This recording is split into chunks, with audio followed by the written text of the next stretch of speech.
Hello friends, कैसे हैं आप सब। क्लास 12th आज हम लोग इंग्लिश फ्लेमिंगो की poem a road side stand by Robert Frost पढ़ेंगे, है ना। इसकी थीम की अगर बात करें तो इसमें जो कंट्री साइड लोग रहते हैं और उन्होंने जो अपने घरों के बाहर छोटी छोटी शॉप्स या ऐसे ही छोटे छोटे शेड्स के नीचे शॉप बना रखी होती है और किस तरह से वो एक्सपेक्ट कर रहे होते हैं कि लोग वहां से जो गुजरे तो उनसे कुछ सामान खरीदें, लेकिन ऐसा नहीं होता है तो वो बहुत ही होपलेस हो जा रहे हैं और उनकी जो पिटिफुल कंडीशन है ना, उसकी तरफ पोएट हमारा ध्यान ले जाना चाह रहे हैं। हमको बताना चाह रहे हैं कि हमें उनके बारे में भी सोचना चाहिए, लेकिन ऐसा हो नहीं रहा है। ठीक है, चलिए पोएम को स्टार्ट करते हैं। काफी लंबी पोएम है। The little old house was out with a little new shed in front at the edge of the road where the traffic sped. A roadside stand that too pathetically played. It would not be fair to say for a dole of bread, but for some of the money, the cash whose flow supports the flower of cities from sinking and withering faint. The polished traffic passed with a mind ahead, or if ever aside a moment, then out of sorts at having the landscape marked with the earthless paint, है ना। ठीक है, देखिए rhyming scheme की बात करें तो shade spade ए, फिर प्लेट ब्रेड, तो ये चारों क्या है आपका ए। ठीक, फिर सपोर्ट फेंट बी, फिर अहेड ए, शॉर्ट्स बी, है ना, फिर पेंट बी। ठीक है, इस तरह से इसमें राइमिंग स्कीम है ना। चलिए अब बात करते हैं। डोल ऑफ ब्रेड होता है ब्रेड का छोटा सा टुकड़ा। पैथेटिकली मिस होता है full of pity. Merit miss होता है कोई चीज जो खराब हो चुका हो ना, स्पॉइल्ड। तो ये पोएट कह रहे हैं कि वहां पर एक स्मॉल हाउस है जिसके बाहर एक नया शेड लगा हुआ है। जो रोड है वो कार से और जो दूसरे व्हीकल्स वहां से आ रहे हैं जा रहे हैं उनसे बिल्कुल बिजी है। जो शेड है वो इसलिए बनाया गया है कि वहां पर जो चीजें बिकने वाली वो सारे आइटम्स को वहां पर वो डिस्प्ले कर सके, और ऑनर को ये एक्सपेक्टेशन है कि जो व्हीकल्स वहां से आ जा रहे हैं वो वहां पे रुकेंगे और चीजों को खरीदेंगे या एटलीस्ट उस पर एक नजर डालेंगे। जो कंडीशन है उन शेड की वो किसी के दिल में भी पिटी को अराउज कर सकती है, क्योंकि इसमें क्या हो रहा है कि ऑनर की सैड फीलिंग को डिस्प्ले किया जा रहा है, क्योंकि वो डिस्परेट है कि उसको कुछ पैसे की अर्निंग हो जाए, है ना। उसने वो शेड इसलिए खोल रखा है कि वहां पे उसने कुछ सामानों को जो बेचने के लिए है उनको डिस्प्ले कर रखा है और उसको ये डिस्प्रेशन है कि हम उस सामान को बेचकर कुछ पैसे कमा सकें। लेकिन कोई वहां पे रुक नहीं रहा है, तो क्या हो रहा है कि वो बिल्कुल सैड है, तो वो सैडनेस वहां पे रिप्रेजेंट हो रही है। ठीक है, जो लोग हैं वो वहां पे ना तो कोई चीज देख रहे हैं ना ही जो सिटी पीपल है ना वो एक ब्रेड का टुकड़ा ही खरीद रहे हैं, लेकिन वो क्या चाह रहे हैं कि उसको मतलब पैसा दे के किसी की हेल्प करना या आप कुछ सामान खरीदो उससे भी हेल्प होगी, लेकिन कोई अब ये सारी चीजों को सोच ही नहीं रहा है, कोई सब चीजों के बारे में नहीं सोच रहा है। वो तो जो सिटी लोग हैं, सिटी के पीपल हैं, वो क्या कर सकते हैं कि अगर ये थोड़ा बहुत सामान उनसे खरीदें तो उनकी काफी हेल्प हो जाएगी, ऐसे लोगों की जो अपने घरों के बाहर इस तरह से ये छोटे छोटे रोड साइड पे छोटे छोटे शेड लगाकर सामान बेचते हैं। तो अगर हम उनसे थोड़ा बहुत सामान खरीदते हैं तो ऐसे लोगों की बहुत हेल्प हो जाएगी, है ना। वो उनको एक बेटर लाइफ की तरफ ले जाया जा सकता है, लेकिन ऐसा हो नहीं रहा है। ठीक है, तो कार्स जो हो रही है वहां पे बिना उन शेड को नोटिस किए वहां से गुजर जा रही हैं। वो सिर्फ और सिर्फ अपनी डेस्टिनेशन के बारे में सोच रही हैं, यानी कि हमें कहाँ जाना है, अपनी जर्नी हमारी कहाँ एंड करनी है उसके बारे में ही वो सोच रही हैं। और अगर कोई वहां पे बाई चांस उस शेड के पास रुकता भी है तो वो सिर्फ उन हर्ट्स और उन शेड के जो शैबी पॉइंट है उसको क्या करते हैं, उसके बारे में कंप्लेन करते हैं कि उसकी वजह से क्या हो रहा है कि जो लैंडस्केप की जो खूबसूरती है वो स्पॉइल्ड हो गई है ना। मतलब आप लोगों ने देखा होगा कि इस तरह के जो शेड्स होते हैं, जो छोटे छोटे हर्ट्स बने होते हैं, उससे क्या होता है कि वो इतने शैबी होते हैं ना कि आसपास की जो खूबसूरती होती है, ग्रीनरी जो होती है वो ढक जाती है, और वो एक होता है ना बदनुमा दाग की तरह एक मिसफिट बिल्कुल लगते हैं। ये लोग कह रहे हैं। ठीक है, लेकिन ये सोचो कि उन्होंने वहां पे वो सारी चीजें क्यों कर रखी हैं, क्यों वो शेड बना रखे हैं, ताकि उनकी कुछ अर्निंग हो सके, है ना। वो भीख नहीं मांग रहे हैं, they are not begging, but they are just trying to earn some money, है ना, बाई फेयर मीन्स। तो ऐसे लोगों की we all have to help this people, है ना। आप लोग भी ट्राई कीजिएगा, हम लोग भी करते रहते हैं। Of science that with an turn wrong and S turn wrong, offered for sale wild berries in wooden quarts or crook-necked golden squash with silver warts or beauty rest in a beautiful mountain scene. You have the money, but if you want to be mean, why keep your money this costly and go along? That the hurt to the scenery wouldn't be my complaint, है ना। तो क्रॉसली में होता है गुस्से में या annoyed होकर, स्क्वैश में होता है फॉल्ट या सॉरी हेयर या फ्रूट, और वर्ड्स में होता है जो आउटर सरफेस पे छोटे छोटे झाड़ियों टाइप के उगाते हैं वो, है ना। तो यहाँ पे पोएट कह रहे हैं कि जो लोग इन शेड्स में रह रहे हैं वो बहुत ही गरीब है, बहुत ही पुअर है, और उनकी जो सराउंडिंग है वो वेल मेंटेन्ड नहीं है। जो साइन बोर्ड्स हैं उन जो डायरेक्शन को नॉर्थ और साउथ को इंडिकेट करते हैं, उनकी जो डायरेक्शंस हैं वो क्या है, गलत हो गई हैं। देखिए स्टार्टिंग में था ना, of sine that with an turn wrong S turn wrong, यानी कि नॉर्थ और साउथ जो साइन है वो गलत डायरेक्शंस बता रहे हैं, मतलब कि वो नॉर्थ की तरफ नहीं है, हो सकता है वो ईस्ट वेस्ट की तरफ हो गए हों, ठीक है। फिर ये कह रहे हैं कि जो शेड्स हैं उन्होंने क्या क्या सेल वो कर रहे हैं, वाइल्ड बेरीज है, गोल्डन स्क्वैश फ्रूट्स हैं, सिल्वर कलर्ड मार्क्स हैं उनके ऊपर, और वो वुडन बास्केट्स में रखे हुए हैं, है ना। तो जो फॉर्म में प्रोड्यूस हुए हैं यानी कि वो फॉर्म फ्रेश है, ठीक है। ऐसा नहीं है कि वो कोई खराब सामान बेच रहे हैं, वो एकदम फ्रेश सामान बेच रहे हैं फॉर्म का लाया हुआ। तो ये जो प्लेस है वो ब्यूटीफुल है और लोगों को वहाँ पे रुकना चाहिए और माउंटेन सीनरी को एंजॉय करना चाहिए। और अगर उनके पास मनी है और वो कुछ चीज़ें खरीदना चाहते हैं तो उनको उन चीज़ों को खरीदना चाहिए, लेकिन अगर वो सेल्फिश हैं तो उनको अपनी मनी को अपने पास रखना चाहिए और वहाँ पे नहीं रुकना चाहिए। तो कवि कह रहा है कि वो यहाँ पे ये कंप्लेंट नहीं करना चाहता है कि जो ये शेड्स है इन्होंने वहाँ की सीनरी को खराब कर दिया, स्पॉइल्ड कर दिया है ना। ठीक है, चलिए नेक्स्ट स्टैंजा देखते हैं। So much as the trusting sorrow of what is unsaid here, for from the city we make our road side stand and ask for some city money to feel in hand to try if it will not make our being expand and gave us the life of the moving pictures promise that the party and power is said to be keeping from us, है ना। तो यहाँ पे poet उन लोगों से कह रहे हैं जिन्होंने शेड को ओपन कर रखा है कि आप अपना फेथ रखिए अपने उस प्रॉमिस में और ये कभी भी खत्म नहीं होगा, है ना। मतलब अपना जो आपने जिस फेथ के साथ यहाँ पे अपने शेड को ओपन किया है उसको बना कर रखिए। तो ये जो यहाँ पे प्रॉमिस से यहाँ पे इनका ये कहने का मतलब है, ये सेंस है कि इनकी जो एक्सपेक्टेशन है कि जो कार्स हैं वहां से जो पास हो रही हैं वो वहां पे रुकेंगी और कुछ ना कुछ सामान वहां से जरूर खरीदेंगी, है ना। इन लोगों ने इन शर्ट को सिटी से बहुत दूर बनाया है और उनको ये एक्सपेक्टेशन है कि जो सिटी के लोग हैं वो वहां पर अपने पॉकेट से कुछ पैसे निकालकर उन शेड ऑनर्स को देंगे और कुछ ना कुछ सामान खरीदेंगे। तो शेड ऑनर्स क्या कर चाह रहे हैं, अपने हाथों में मनी को फील करना चाह रहे हैं, क्योंकि इन्होंने ये देख रखा है पिक्चर्स में, मूवीज में, कि जो लोग हार्ड वर्क करते हैं वो फाइनली सक्सेस और मनी कमा ही लेते हैं, है ना। और इनका जो ये ट्रस्ट है तो यही इनको कुछ मनी देने की एक्सपेक्टेशन, मतलब कुछ मनी मिलने की, कुछ पैसा मिलने की एक्सपेक्टेशन है इनका, ठीक है, ये ट्रस्ट जो है इनका। तो यहाँ पे पोएट कह रहे हैं कि जो पॉलिटिकल पार्टी है जो पावर में है तो उसको सिटी में रहने वाले लोगों पे अपने पैसे को बर्बाद करने की जगह, फ्लो करने की जगह, इन गांव में जो रहने वाले जो विलेजर्स हैं, जो रूरल पीपल्स हैं, उनके ऊपर अपने पैसे को, अपने कैश को खर्च करना चाहिए, है ना। It is in the news that all these pitiful kin are to be bought out and mercifully gathered in to live in villages next to the theatre and the store, where they won't have to think for themselves anymore, while greedy good doers, beneficent beasts of prey, swarm over their lives, enforcing benefits that are calculated to soothe them out of their wits, and by teaching them how to sleep, they sleep all day, destroy their sleeping at night the ancient way, है ना। किन means होता है relation, एक family member का दूसरे लोगों से, ठीक है। बेनिफिशिएंट मीन्स होता है doing good. Beast of pre means होता है कि एक ऐसा एनिमल जो दूसरे एनिमल्स को मारता हो। आउट ऑफ देयर विट्स मतलब होता है कि जो अपनी समझ से मतलब अभी परे हो गए हैं, टेरिफाइड स्टेट में डरे हुए हैं, सहमे हुए हैं और वो कुछ भी सोच समझ नहीं पा रहे हैं। तो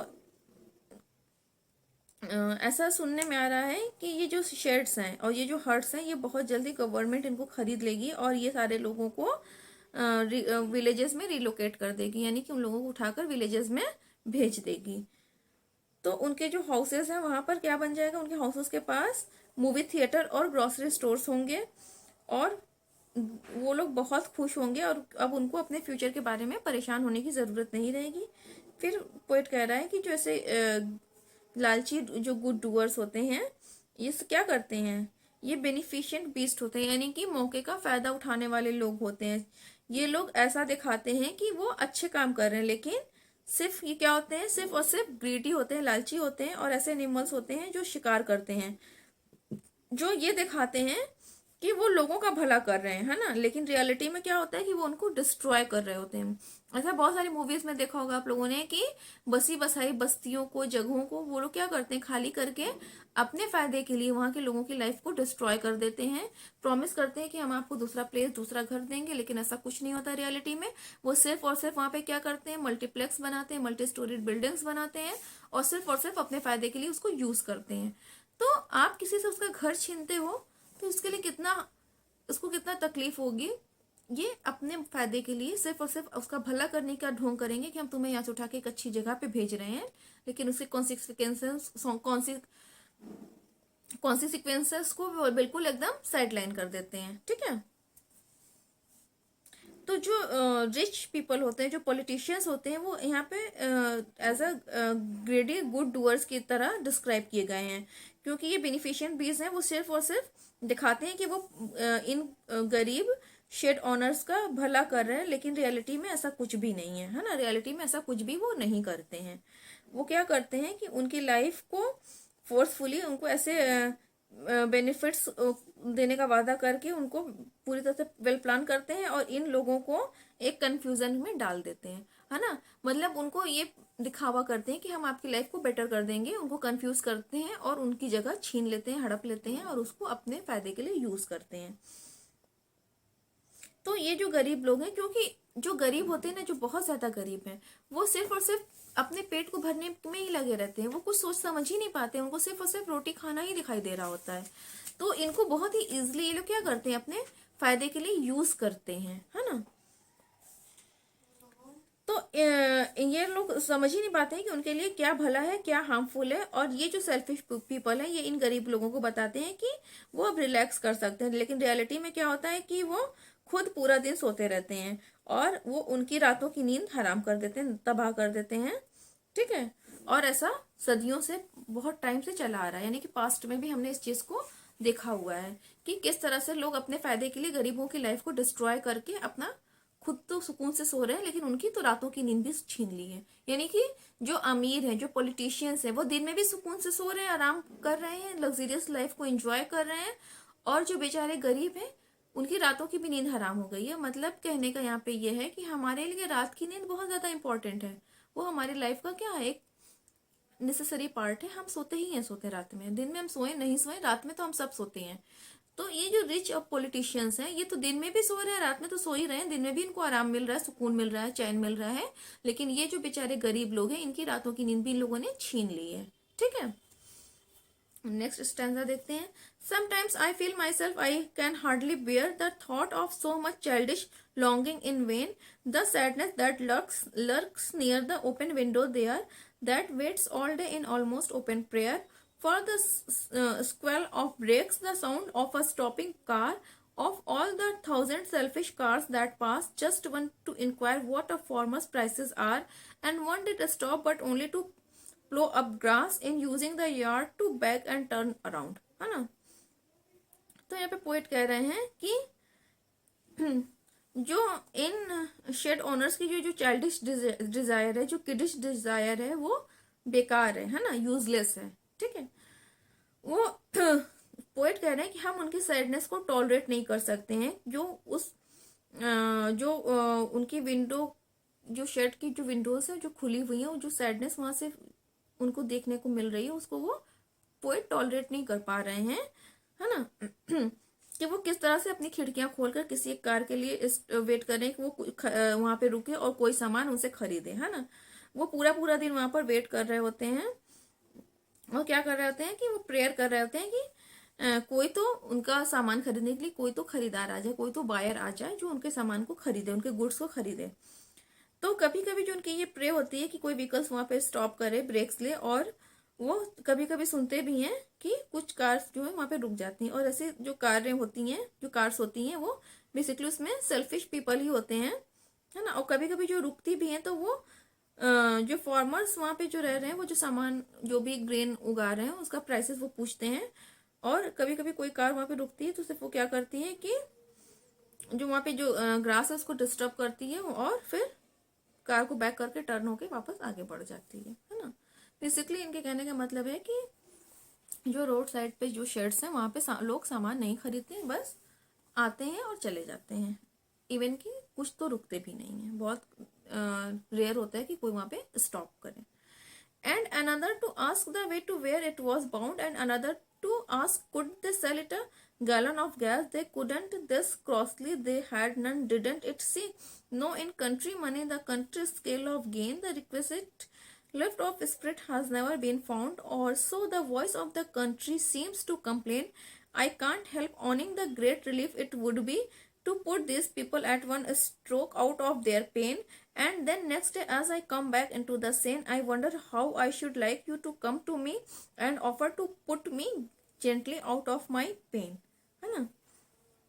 तो यहाँ पे रिक्विसाइट मीन्स होता है नीडेड, किसी चीज की जरूरत होना। सेन, सेन मीन्स होता है जब आप सेंस में हो, अपने होशो हवास में हो। इनसेन मीन्स होता है हाफ मैड, मैडली, ठीक है। तो ये कह रहे हैं कि जो कुछ कार ओनर्स वहां पे जो रुकते भी हैं तो वो अपने डेस्टिनेशन की डायरेक्शंस पूछते हैं। होता है ना, हम लोग भी तो ये चीज करते हैं कि किसी भी रोड साइड स्टैंड के पास, यानी कोई भी रोड साइड पे जो शॉप्स होती हैं वहां रुकते हैं। बड़े बड़े शोरूम वालों से क्या हम पूछ सकते हैं कि ये रास्ता किधर जाता है भाई? नहीं, हम उन छोटे छोटे शॉप ओनर से पूछते हैं कि सर ये रास्ता किधर जा रहा है, हमको यहाँ पर हमारी डेस्टिनेशन यहाँ है तो हमें लेफ्ट लेना है या राइट लेना है, तो हम उनसे ही पूछते हैं, ठीक है। तो यही चीज यहाँ पे भी ये पोएट कह रहे हैं कि ऐसा हो रहा है। तो कुछ कार वहां पे ये रुकती है ताकि वो अपनी कार्स के लिए फ्यूल खरीद सके, है ना। यहाँ पे जो था ना गैलन, गैस गैलन, इसका मतलब था गैलन ऑफ गैस। तो गैस से भी कार्स चलती हैं, आप जानते हो, ठीक है, सीएनजी से और पेट्रोल से भी। तो वो अपने कार के फ्यूल्स के लिए वहां पे रुकते हैं। तो जो पोएट है वो एनाइड हो जाता है, वो गुस्सा हो रहा है, वो कह रहा है कि क्या इनको ये आइडिया नहीं है कि ये जो गरीब लोग हैं वो फ्यूल को अफोर्ड नहीं कर सकते, वो इस चीज को अफोर्ड नहीं कर सकते कि वो इतने महंगे फ्यूल को वहां पे बेचे, है ना। फिर वो आगे कह रहा है कि इस तरह की जो चीजें हो रही हैं, है ना, जो इस तरह के काइंड्स, जो लोगों के साथ इस तरह के काम हो रहे हैं, जो चीजें हो रही हैं, इसको इसमें कोई भी सुधार आने नहीं वाला है, मतलब कोई भी अपलिफ्टमेंट नहीं होने वाला है। ये सब कुछ वैसे ही का वैसे ही रहने वाला है। और जो रिसोर्सेज हैं वो बहुत ही कम है कि उनको उनकी प्रॉब्लम से ओवरकम किया जा सके, यानी कि उनको उनकी प्रॉब्लम से गेट रिड किया जा सके, छुटकारा दिलाया जा सके। तो उसके पास रिसोर्सेज बहुत कम है।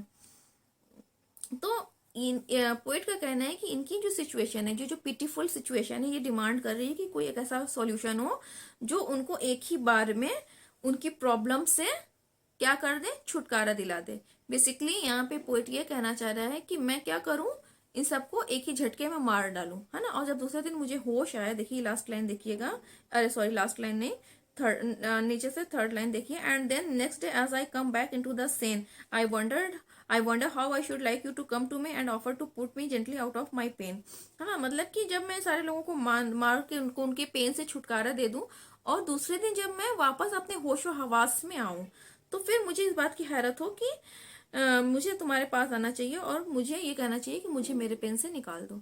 यानी कि मैंने इन लोगों से, मैं इतना ज्यादा इनकी पिटीफुल कंडीशन से मैं इतना ज्यादा अपने आप को दबा हुआ महसूस कर रहा था, इतना ज्यादा मैं इनके लिए पिटी फील कर रहा था कि मैंने इनको उस सिचुएशन से निकालने के लिए एक झटके में इन सबको मार डाला।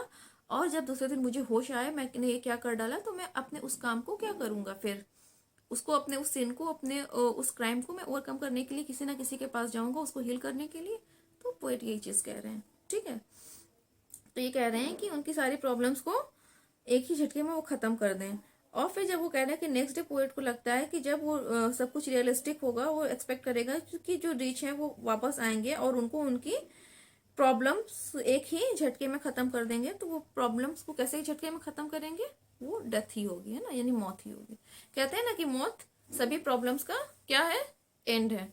लेकिन हम और आप, हम सब क्या है, सेंसेबल पीपल हैं, हमें पता है कि जो डेथ है वो किसी भी प्रॉब्लम का सोल्यूशन बिल्कुल भी नहीं है। तो इस बारे में सोचना भी मत। चाहे हमारी लाइफ में कितनी भी बड़ी प्रॉब्लम आ जाए, we don't have right to kill our self, है ना। हमें हमारे अपने आप को मारने का कोई राइट नहीं है। हमारे पेरेंट्स ने बहुत सारी सफरिंग्स झेलते हुए हमें इस लेवल तक लाया है। तो it doesn't matter how much failure we have to face, but we will keep going and going and going and finally ultimately we will achieve our goals. ऐसा हो ही नहीं सकता कि हम हमारे गोल को अचीव ना करें।